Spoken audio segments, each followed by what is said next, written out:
हाँ, सूरत कलेक्टर कचेरी कई जग्या उपરની રજૂઆત માટે આવે? माननीय मुख्यमंत्री Shri collector Shri municipal commissioner सिंचाई अधीक्षक कोस्टल रेग्युलेटरी झोनना चेरमेन ने एक पत्र लखीने सूरत शहरना हितमां सूरतनी तापी नदीना हितमां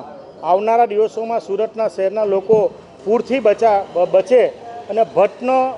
कमिशननो जे रिपोर्ट है 2006 पूर माटेनो ए अनुसंधानमां भाठा खाते लगभग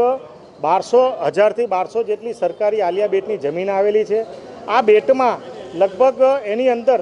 300 થી 350 જેટલા ખાનગી સર્વે નંબરો પણ આવેલા છે। ભૂતકાળમાં આ ખેડૂતો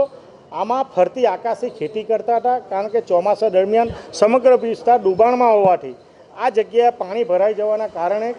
કોઈપણ પ્રકારનું બીજું કામગીરી કરવામાં આવતી ન હતી અને ભવિષ્યમાં પણ એના ચરણના ઉપયોગ તરીકે એની કામગીરી કરી શકાય। પરંતુ આ જમીન ધીરે ધીરે વેચાણ થવાની સાથે સાથે ઘણા હીરાના વેપારીઓ હોય, સુરત શહેરના રાજકીય મોટા માથાઓ અને જમીનના માફિયાઓ પણ આ સરકારી આ ખાનગી જમીનની અંદર જે પ્રકારની કાયમી સ્ટ્રક્ચર બાંધકામ થાય, રોડો બનાવી દેવામાં આવ્યા, કમ્પાઉન્ડ વોલ બનાવી દઈને જે પ્રકારે કોસ્ટલ રેગ્યુલેટરી ઝોનનો અમલ કરવાનો હોય, જે CRJની લાઇનમાં આવતો હોય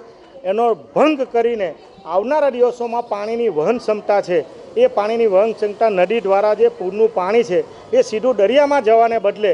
આવનારા દિવસોમાં સુરત શહેર પૂરમાં ન સપડાય એ અનુસંધાનમાં માન્ય કલેક્ટરશ્રીને રૂબરૂ મળીને તમામ હકીકતમાં જે લોકોએ આવો ભંગ કર્યો છે, કાયદાની કોઈપણ પ્રકારની પરમિશન લેવામાં આવી નથી, RTI દ્વારા પણ માહિતી મેળવી છે, એમાં પણ કોઈપણ પ્રકારની પરમિશન લેવામાં આવી નથી। એટલે સમગ્ર બાબતમાં આનો અભ્યાસ કરીને આવનારા દિવસોમાં સુરત શહેરના લોકોના હિતમાં, ભાઠાના લોકોના હિતમાં આ પ્રવૃત્તિ